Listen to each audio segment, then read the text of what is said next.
రాజుగారి వద్ద ప్రధాన సైనికాధ్యక్షుడిగా వారు ఉన్నారు. వారితో పాటు ధైర్య సాహసాలని మరి ప్రదర్శించారు. అందువల్ల ఈ రోజున మరి వారిని మనం గుర్తు తెచ్చుకుంటున్నాం మనం. ఎందుకంటే భారతదేశంలో అనేక మంది ఉన్నారు. ముందుగా గ్రామంలో ర్యాలీని నిర్వహించి తదుపరి వారి ఫోటోకి నివాళులర్పించి మరి ఒడ్డెర మిత్రులకి బాబా గారి తరఫున నూతన వస్త్రాలతో సత్కార కార్యక్రమం ఉంటుంది. కాబట్టి మరి అందరూ కూడా ఒడ్డెర అంటే నడవలేని వాళ్ళు ముసలి వాళ్ళు మాత్రం ఇక్కడ కూర్చోండి. నడిసే వాళ్ళే ర్యాలీలోకి రాండి దయచేసి. ఈ రోజున వారి జయంతి కార్యక్రమాన్ని మరి నిర్వహిస్తున్నాం. దాని తరపున ముందుగా మన గ్రామ ప్రధాన వీధుల్లో మరి ర్యాలీని నిర్వహిస్తున్నాం. కాబట్టి శ్రీ ఒడ్డె ఓబన్న గారికి, శ్రీ ఒడ్డె ఓబన్న గారికి, శ్రీ ఒడ్డె ఓబన్న గారికి, శ్రీ ఒడ్డె ఓబన్న గారికి, శ్రీ ఒడ్డె ఓబన్న గారికి, శ్రీ ఒడ్డె ఓబన్న గారికి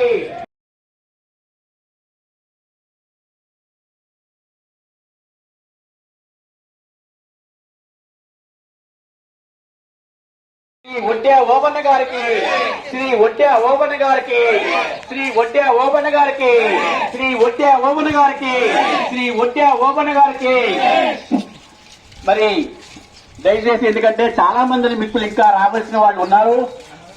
కారణాలైతే నేను శివాలయంలో వారం రోజుల నుంచి మైకులో ప్రకటన చేస్తూనే ఉన్నాను. ఇదేదో ఏ రాజకీయ పార్టీకి సంబంధం లేని కార్యక్రమం ఇది. ఇలాంటప్పుడైనా మీ పార్టీని పేరజాలని పక్కన పెట్టి, ఎందుకంటే మీ జాతి రత్న మీరందరూ ముందుంటే నాలాంటి వాళ్ళు ఇంకా వెనకాల ఉండి ఈ కార్యక్రమాన్ని మరి విజయవంతం చేయడానికి అవకాశం ఉంటుంది. కాబట్టి దయచేసి ఇంకెవరైనా వచ్చేవాళ్ళు ఉంటే త్వరగా వచ్చి శ్రీ ఒడ్డె ఓబన్న గారి జయంతి ఉత్సవాల్లో పాల్గొనండి.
వస్తాడు వస్తాడు వస్తాడు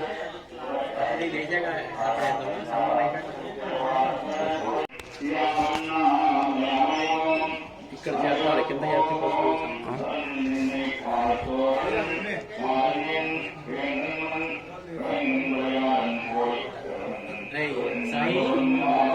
చెప్పు మంచు కింద ఉంది పట్టుకొని హలో హలో మరి ఈరోజు చాలా ముఖ్యమైనటువంటి రోజు. ఎందుకంటే మన భారతదేశ చరిత్రలో ఎంతో మంది మహానుభావులు ఈ దేశ అభివృద్ధి కోసం, ఈ దేశాన్ని బ్రిటిష్ వాళ్ళ నుంచి విముక్తి చేయడం కోసం సందర్భాలు కూడా ఉన్నాయి. వాళ్ళు ఎన్నో గొప్ప గొప్ప కార్యక్రమాలు చేస్తారు. కానీ వాళ్ళు వెలుగులోకి రానటువంటి సందర్భాలు చాలా ఉంటాయి. మరి అలాంటి వ్యక్తుల్లో మన ఒడ్డె ఓబన్న అనే అతను కూడా ఒక గొప్ప స్వాతంత్ర సమర యోధుడు అన్నమాట. అసలు అల్లూరి సీతారామరాజు, మహాత్మా గాంధీ, జవహర్లాల్ నెహ్రూ వీళ్ళందరికంటే కూడా ఫస్ట్ తిరగబడ్డది ఈస్ట్ ఇండియా కంపెనీ వాళ్ళ మీద ఎవరు అంటే ఒడ్డే ఓబన్న గారు. మరి అలాంటి గొప్ప వ్యక్తి, ఎంతో మంది బ్రిటిష్ సైనికులు చంపి మరి ఈ దేశ స్వాతంత్రానికి నాంది పలికినటువంటి వ్యక్తి.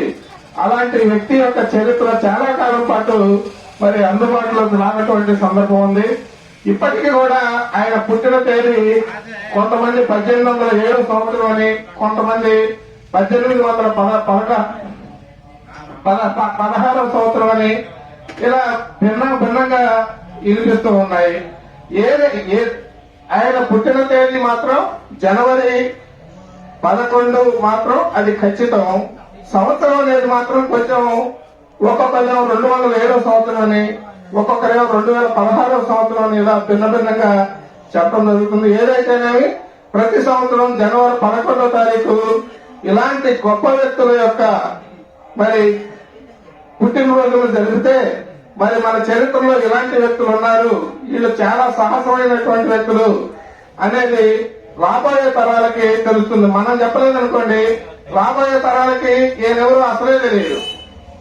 ఫలానా మాస్టర్ అనేది మీరందరూ నెక్స్ట్ తరాలకి చెప్పారనుకోండి, ఓహో అప్పుడు ఇక్కడ ఒక మాస్టర్ పనిచేసేవాడని తెలుస్తుంది.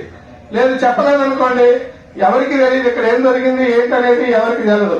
అలా ఈ ఒడ్డే ఓబన్న యొక్క ఖ్యాతిని నలుదిశగా వ్యాపింపజేయాలి అనే ఒక సదుద్దేశంతో మరి షిరిడి సాయిబాబా సేవా సంస్థ తరఫున నారాయణరావు గారు ఇలాంటి కార్యక్రమాన్ని చేపట్టడం జరిగింది.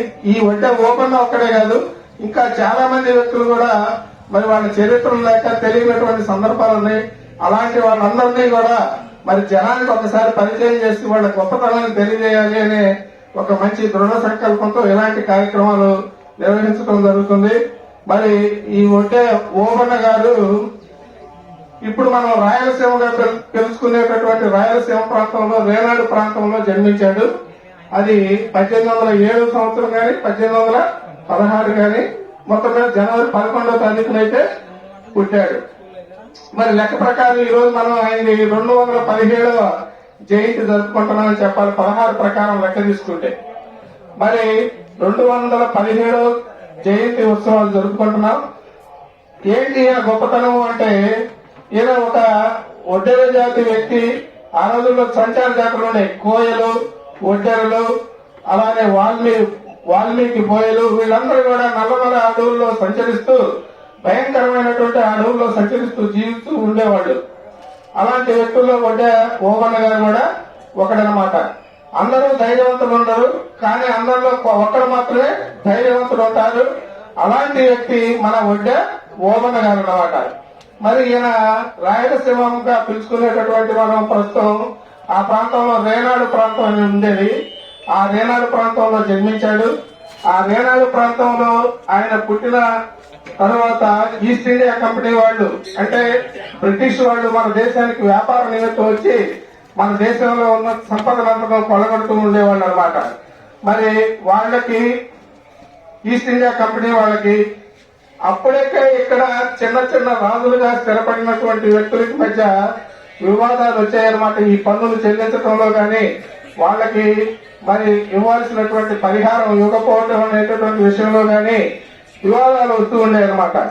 అలాంటి సందర్భంలో ఈ ఒడ్డే ఓబన్న గారు ఉయ్యాలవాడ నరసింహారెడ్డి గారు అనే రాజు దగ్గర సైన్యాధిపతిగా ఉండేవాడు అన్నమాట. ఆయన వీళ్ళ యొక్క దాష్టికాలకు తట్టుకోలేక ఏదైనా సరే వీళ్ళ మీద తిరగబడాలి అని ఒక దృఢ నిశ్చయంతో వీళ్ళందరి మీద తిరగబడి ఒక సైన్యాన్ని బాగా బలీయంగా ఉండేటటువంటి సైన్యాన్ని ఏర్పాటు చేసి ఆ సైన్యంతో వాళ్ళ మీద తిరగబట్టడం, మరి వందల సంఖ్యలో వాళ్ళ సైనికుల్ని సంహరించడం జరిగింది. మరి అలా విముక్త భారత్ కోసం, అంటే భారతదేశాన్ని విముక్తం చేయటం కోసం ఆ రోజే స్వాతంత్ర పోరాటం ప్రారంభమైందనమాట. అలా స్వాతంత్ర పోరాటానికి ఆద్యుడైన వ్యక్తి ఎవరు అంటే ఉయ్యాలవాడ నరసింహారెడ్డి గారి దగ్గర పనిచేసినటువంటి సైనికాధిపతి ఒడ్డే ఓబన్న గారు అనమాట. మరి ఇలాంటి గొప్ప వ్యక్తి యొక్క చరిత్ర లిఖించబడలేదు ఎక్కడో, ఎవరో ఒకళ్ళు కొంత రాశారు కానీ దాన్ని పూర్తి స్థాయిలో ఇంకా రాయాల్సినటువంటి సందర్భం ఉంది. మరి ఇలాంటి ఓబన్న గారిని ఈ ఒడ్డెర జాతుల్ని ఒక్కొక్క ప్రాంతంలో ఒక్కొక్క రకంగా పిలుస్తుంటారు. ఒక్కొక్కసారి ఒక్కొక్క చోట ఓడ్లని, ఒక్కొక్క చోట ఒడియార్లని, ఒక్కోసారి వండ్రలని, ఒక్కోసారి ఒడ్డెరని, ఇట్లా ప్రాంతాన్ని బట్టి పిలిచేటటువంటి పేరు మారుతుంది. కానీ పూర్వంలో ఒడ్డెర్లు అనేవాళ్ళు కూడా రాజులే, సూర్యవంశం రాజులు అంటారు, ఒడియా రాజులు. మీకు తెలుసు ఆంజనేయులు అని అటెండర్ పనిచేసేవాడు మన దగ్గర. మేము సూర్యవంశం రాజులు అండి, మేము ఒడియా రాజులు అనేవాడు అనమాట. అంత గర్వంగా చెప్పుకునేవాడు అనమాట, తన జాతిని గురించి అంత గర్వంగా చెప్పుకునేవాడు అనమాట. అలా మీరందరూ కూడా ఈ ఒడ్డె ఓబన్న యొక్క గొప్పతనాన్ని నలుగురితో పంచుకున్నట్లయితే ఇలాంటి వ్యక్తుల యొక్క మరి వీళ్ళ యొక్క ప్రాబల్యం ఎలా ఉంది ఈ రోజుల్లో అనేటటువంటి విషయం భావితరాలకి తెలుస్తుంది.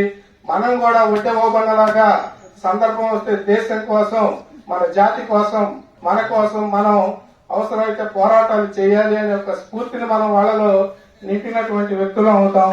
అలా మీరంతా కూడా ఒడ్డె ఓబన్న గారిని మంచి స్ఫూర్తిగా, ఆదర్శంగా తీసుకోవాలి. మీరే కాదు, మేము కూడా భారతీయుడిగా మేము ప్రతి అందరూ, ఒక జాతి లేదు, తెగ లేదు, మతం లేదు, ప్రతి వ్యక్తి భారతదేశంలో ఉన్న వ్యక్తి ఇలాంటి వ్యక్తులని యొక్క గొప్పతనాన్ని తెలియజేయాలి. ఎందుకంటే వాళ్ళు భారతదేశాన్ని స్వతంత్రాన్ని సంపాదించడంలో పాటుపడిన వ్యక్తులు కాబట్టి మరి వాళ్ళని నలుగురికి తెలిసేటటువంటి బాధ్యత మనందరి మీద ఉంది.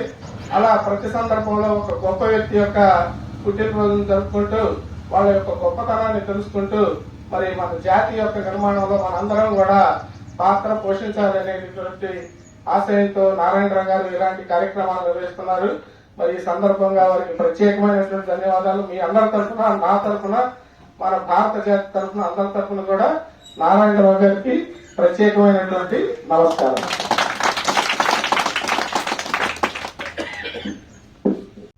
ఒక 2 సంవత్సరాల కిందట, ఎందుకంటే ఈ మధ్య ఒక 2 సంవత్సరాల కింద నుంచి కూడా సాయిబాబా సేవా కమిటీ తరఫున మహానుభావుల గురించి మరి తిరగవేస్తూ ఉన్నాను.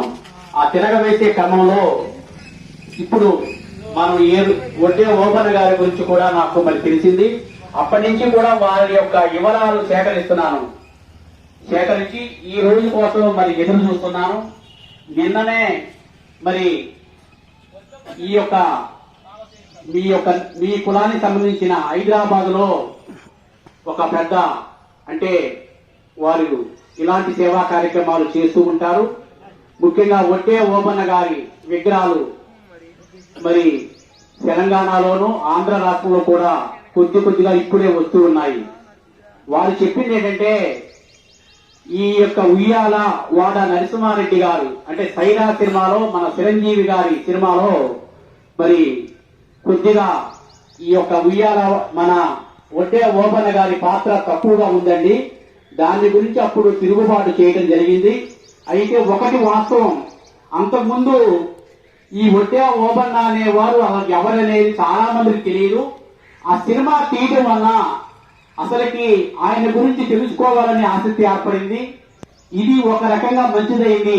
ఆ సినిమాలో ఆ పాత్రని తగ్గించి చూపెట్టినా కూడా ఇది 10 మందికి, మా కులం వారికే కాకుండా ఇతర కులం వారు కూడా వారి జీవిత చరిత్ర అనేది ఈ మధ్యనే ఒక కవి రాశాడట.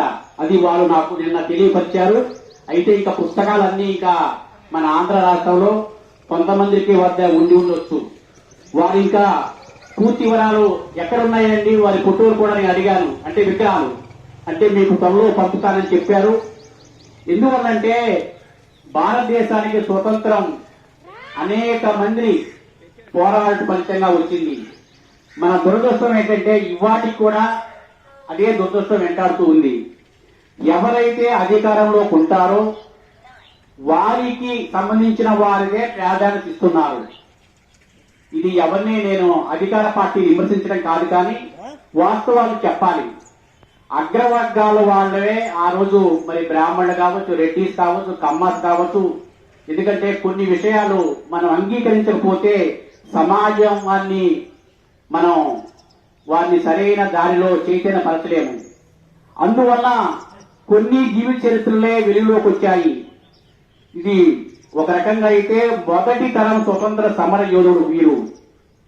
మరి వీరి జీవిత చరిత్ర ఎందుకు రాలేదు అంటే ఇంకోటి కూడా ఉన్నది. మళ్ళీ ఉత్తర భారతదేశం, దక్షిణ భారతదేశం. ఉత్తర భారతదేశం వాళ్ళకి ఉత్తర భారతదేశ నాయకులకి ఎక్కువగా రాసేవాళ్ళు. ఎందుకంటే నాయకత్వం, దేశానికి నాయకత్వం వహించేది ఎక్కువ మంది మొదటిసారిగా వాళ్ళు నిర్వహించారు కాబట్టి. ఆ కారణం వల్ల ఈయన ఈ ఒడ్డెర కులం వారు తక్కువ కులం వారని, ఆ వీళ్ళని రాయకపోయినా ఎవరు అడుగుతారని అనే ఉద్దేశంతో తెలిసి కూడా ఆ రోజున మన ఒట్టే ఓబన్న జీవిత చరిత్ర రాయలేదు. ఇది అందరూ బాధ్యత వహించవలసిందే. ఇలాంటి మహానుభావులు చాలా మంది ఉన్నారు ప్రతి కులంలో కూడా. ప్రతి కులంలో కూడా గొప్ప గొప్ప వాళ్ళు జన్మించారు. కొన్ని కారణాల వల్ల కొంతమంది జీవిత చరిత్రలే వెలుగులోకి వచ్చాయి. మరి భవిష్యత్తున ఇప్పుడు ఆ మిత్రుడు మాట్లాడినట్టుగా సైరా నరసింహారెడ్డి గారి సినిమా వల్ల మరి అంతకుముందు కొద్ది మందికి తెలిసేది ఇంకా ఎక్కువ మందికి తెలియడానికి అవకాశం ఏర్పడింది. కాబట్టి మిమ్మల్ని ఒకటే కోరుతున్నా నేను, నా ఎందుకంటే ఇది బాబా కమిటీ, సాయిబాబా గారికి కులమత సంబంధం లేవు. కాబట్టి నేను మీ కులం వాడిని కాదు, మాస్టర్ గారు నేను మీ కులం వాడిని కాదు. మేమిద్దరం చదువుకున్నాం కాబట్టి మాకు ఇచ్చిన విజ్ఞానాన్ని, అసలు కుల వ్యవస్థ అనేది భారతదేశంలో లేదు. పన్ను వల్ల కుల వ్యవస్థ వచ్చింది. ఈ కుల వ్యవస్థ రావటం వల్ల కొన్ని నష్టాలు కూడా జరిగాయి. కొద్ది లాభాలు ఉండవచ్చు, కానీ నష్టాలు కూడా జరిగాయి. కాబట్టి మీరు రాజకీయాల్లోకి మీరు ఏ పార్టీ అనేది నాకు సంబంధం లేదు. కానీ ఈ ఒట్టే ఓబన్న గారి యొక్క విగ్రహాన్ని మన ఊళ్ళో పెడితే ఇవాళ, ఎందుకంటే మీ ఒడ్డిరపురంలో మన గ్రామానికి వరకు తీసుకుంటే చదువుకున్న వాళ్ళు చాలా తక్కువ మంది. ఇవాళ ఒక డాక్టరో, ఒక ఇంజనీరో, లేకపోతే పెద్ద ఉద్యోగం చేసేవాళ్ళు నాకైతే ఇప్పటి వరకు ఎవరు కనపడలేదు. ఎందుకంటే నాకు మొదటి నుంచి కూడా మీతో ఎక్కువగా పరిచయం ఉంది కాబట్టి, మా ఇంటి దగ్గరే కాబట్టి. మరి ఎందుకంటే చదువు లేకపోవడం వల్ల ఇది నేను చేయవలసిన కార్యక్రమం కాదు. అదే చదువుకున్నట్లయితే మీ కుర్రవాళ్ళు ఏ ఇంజనీరో, ఏ డాక్టరో, ఏ యొక్క మంచి పొజిషన్ లో ఉంటే ఈ పాటికల్లా మన ఊళ్ళో ఒట్టే ఓబన్న విగ్రహం వచ్చేది. అసలు వారి జీవిత చరిత్ర చదువుతుంటే ఇంత గొప్ప వాళ్ళని ఒక కులం వల్ల ఆయన జీవిత చరిత్ర పైకి రాకుండా చేశారు. అది మన జాతి శ్రమించదు మనందరినీ కూడా. ఇప్పటికైనా మేల్కోండి. మీరు వైఎస్ఆర్, టీడీపీయా, కమ్యూనిస్టా, బీజేపీయా, జనసేన అనేది నాకు అనవసరం.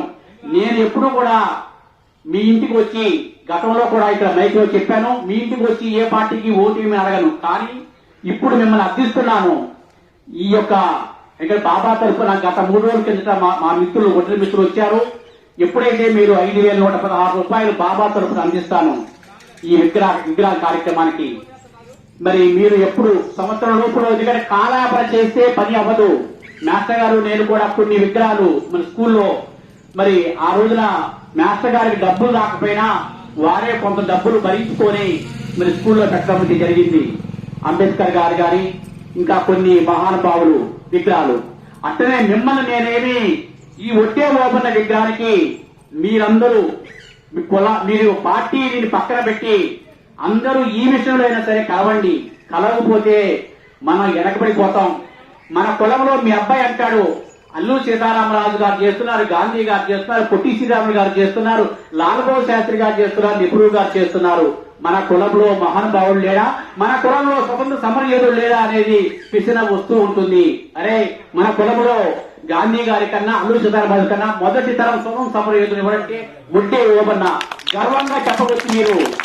ఈ ఒట్టే ఓబన్న అనేవాడు అరే వీళ్ళందరికన్నా మొదటి తరం వాడ్రా అని మీరు చెప్పవచ్చు.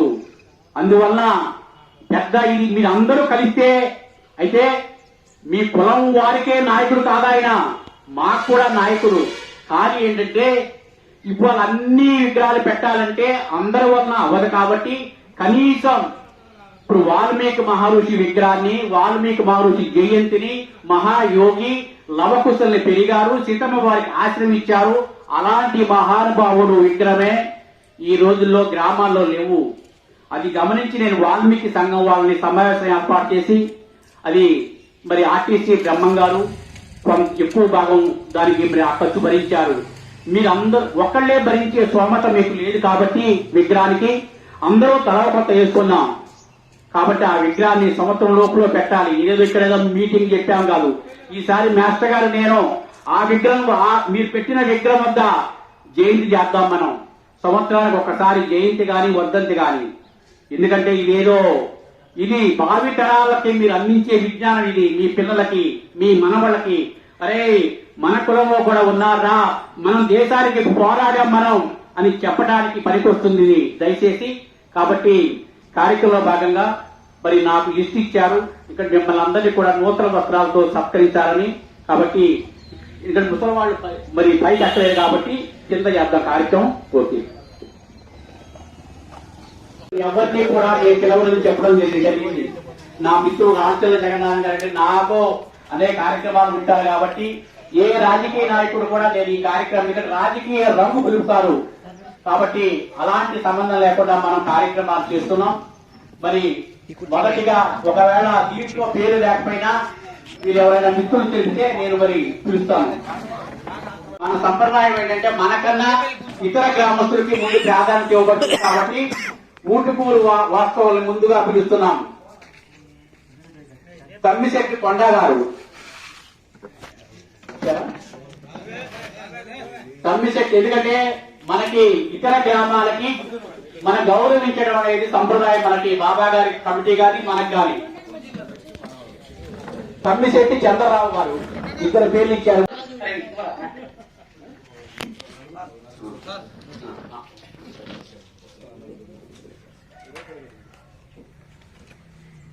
నేను వరుస క్రమంలో పిలుస్తానమ్మా. వాటి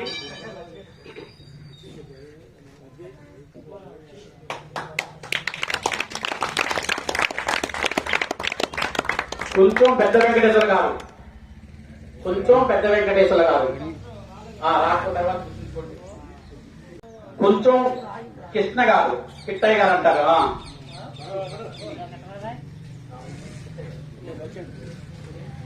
రమణ్ కిట్టయ్య గారు.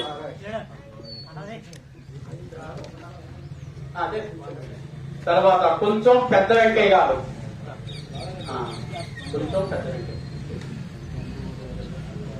కొంచెం వీరాస్వామి, కొంచెం పెద్ద వీరాస్వామి గారు.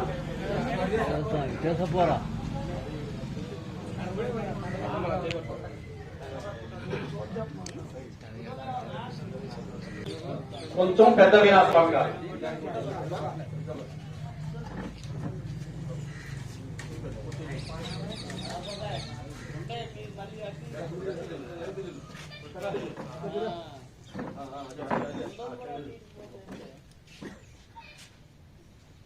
తర్వాత కొంచెం చిన్న వీరాస్వామి గారు.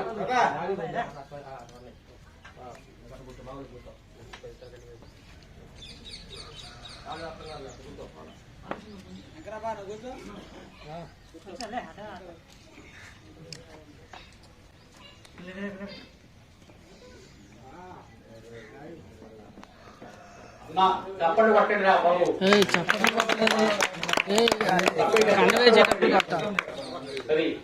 కండ వేసేటప్పుడు కొట్టాలి.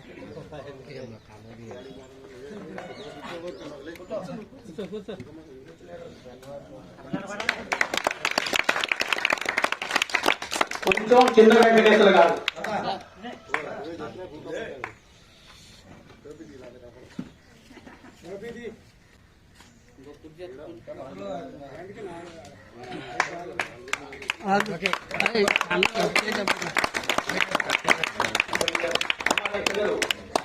కుర్చీలేండి. పండ్ల గారు.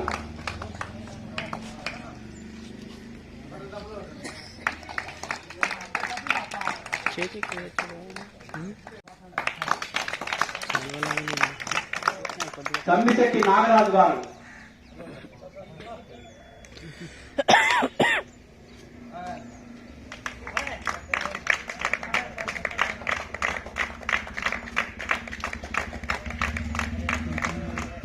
కొత్తూరు తిరుపతి గారు.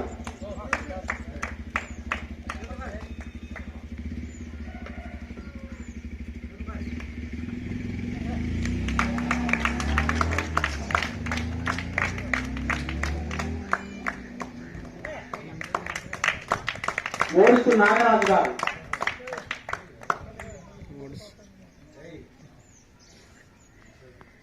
అయితే కొన్ని వయసు ముందు వయసు తక్కువ అనేది పడ్డాయమ్మా, దాని ఏంటి భావించవద్దు, ఫీల్ అవ్వద్దు.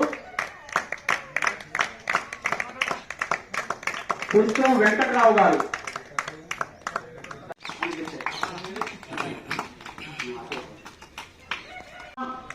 నాయుడు గారు,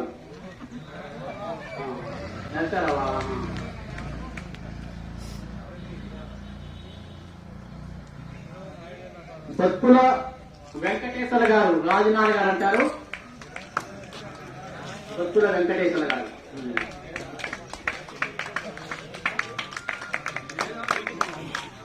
కొంచెం పెద్ద పిచ్చయ్య గారు, కొంచెం పెద్ద పిచ్చయ్య గారు, కొంచెం చిన్న పిచ్చయ్య గారు, బయట వదిలేదాన్ని మ్యాథ బెటరా అంటే నేను పెట్టలేదనుకుంటున్నారా అట్టా చెప్పి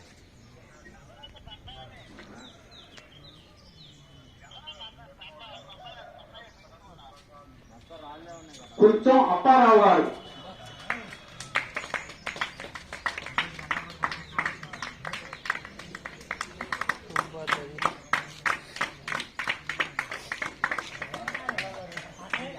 దేవేంద్ర చేపించామా ఏగా నీకు చేపిస్తాలే. కొంచెం అయితే ఇంట్లో నా జీవితంలో ఒక్కసారైనా ఇలాంటి ప్రతి సంవత్సరం చేయాలని కాదమ్మా, ఎందుకంటే వాల్మీకి వారికి కూడా ఇలాగే చేశాము అప్పుడున్న పట్టి. కొంచెం రామకృష్ణ గారు, బుడ్డోడు అంటారా, బుడ్డోడు గారు, ఓకే. ఎందుకంటే నిక్ నేమ్ కొన్ని ఉంటాయి, వాళ్ళు అయితే రామకృష్ణ ఉండాలి మరి. అది కొంచెం రామకృష్ణ గారు, ఇంకో సరదా గారు, అది ఎందుకంటే ఇద్దరు రామకృష్ణ గారు కాబట్టి అట్లా కొడుకేయండి. కొంచెం బాలకృష్ణ గారు, మరి నీకేరా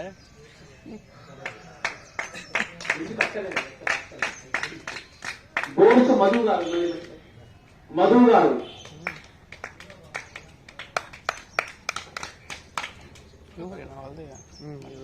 కొంచెం తిరుపతి రాజు గారు,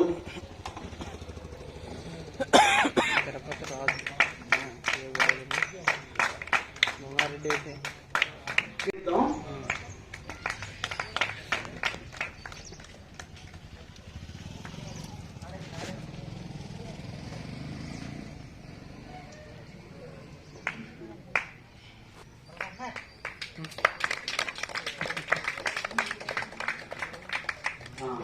తర్వాత కొంచెం కృష్ణ గారు, బ్రాకెట్ లో స్వామి గారు ఉంది.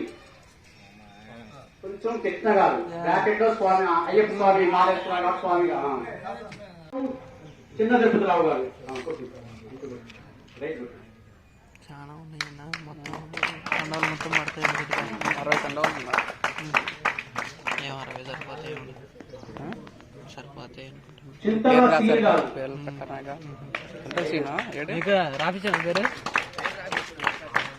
నా మీద నీ పేరు రాద్దాం రాపించాను. కొంచెం దేవేంద్ర గారు, అది కొంచెం దేవేంద్ర గారు, రాపించారా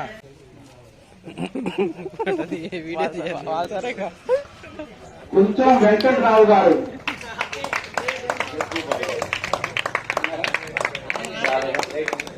కొంచెం సీలు గారు, మాటూరు బ్యాంకులో పెట్టారు. కొంచెం వీరాంజనేయులు గారు, కొంచెం చిన్న అయ్యప్ప గారు, తమ్మిశెట్టి పిచ్చయ్య గారు,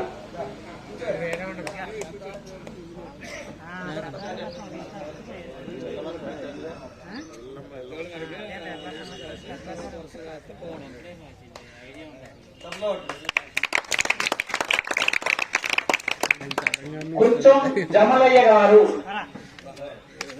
మేడం గారిని ఆహ్వానిస్తున్నాం.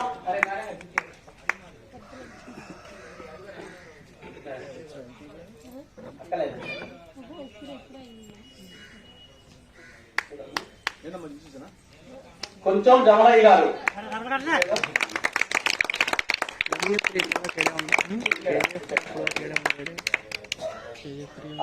మళ్ళీ ఇంకో బండారు రామకోటయ్య గారు,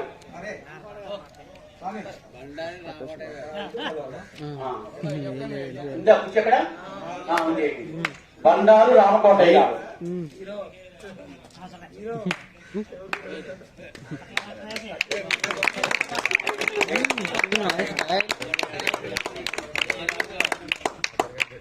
తర్వాత ఈ లైన్ మళ్ళీ కొద్దిగా మీరు వేరే చోట్ల ఉంటే భక్తుల సురేష్ గారు. భక్తుల సురేష్ గారు. కొంచెం వెంకట నరసయ్య గారు.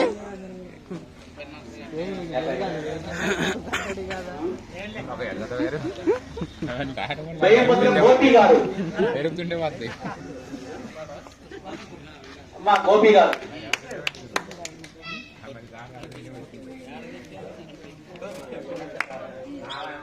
కొంచెం నారాయణ గారు. అమ్మా కొంచెం వెంకట నారాయణ గారు ఉన్నారా? వెంకట నరసయ్య గారు. అమ్మా ఎవరైనా ఇంకా పేర్లు మర్చిపోయారో వచ్చిన వాళ్ళు చూడండి ఒకసారి.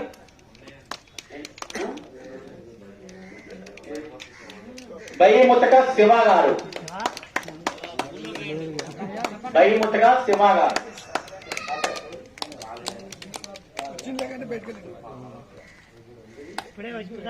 భక్తుల సురేష్ గారు. భక్తుల పాపారావు గారు.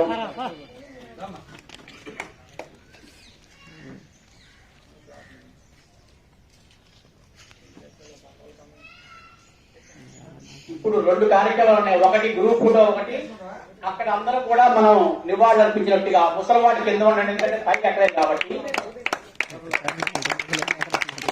అమ్మాయికి ఎవరైనా ఉన్నారా? సరే సరే. యూత్ వాళ్ళు ఎవరున్నారు చెప్పండి. గ్రూప్ రాజా రండి. ఇంకొద్ది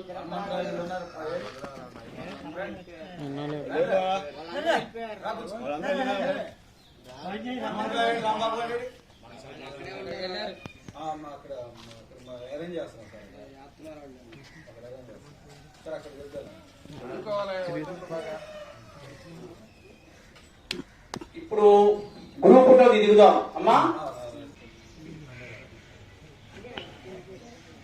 లభిస్తున్నట్టు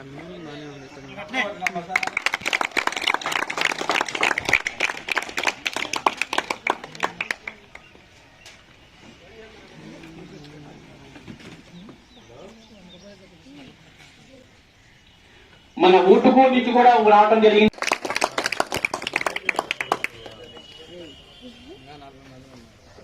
అమ్మా ఇంకెవరన్నా? సరే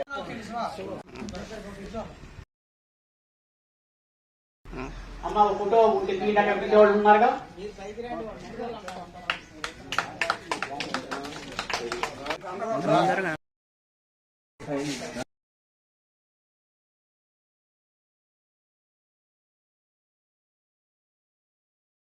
నువ్వే ఉన్నావు ప్రారంభమైన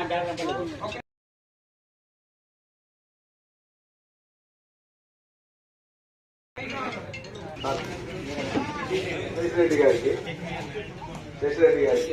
ధన్యవాదాలు చెప్తున్నాను. ఇవాళ వజ్ర సంఘాన్ని మీరెంత జనానికి తెలిసి చేసినందుకు ఫస్ట్ ఆఫ్ ఆల్ థ్యాంక్స్, చాలా థ్యాంక్స్. ఎందుకంటే ఉగ్రవాదాల గురించి చెన్నాళ్ళ గురించి అందరికీ తెలిసినా కానీ మేము బయటికి తేలేకపోయినాం. మీ ద్వారా బయటకు వచ్చినందుకు మీకు ధన్యవాదాలు తెలుసుకుంటూ మీ కార్యక్రమాన్ని ఎంత గొప్పగా చేసినందుకు మీ అందరికీ మా మీ అందరికీ ధన్యవాదాలు.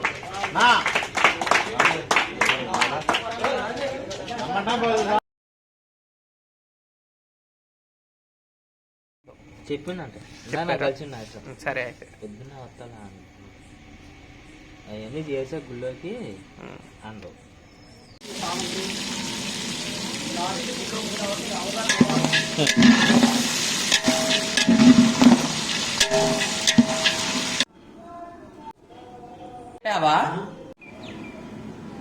బొంబాయి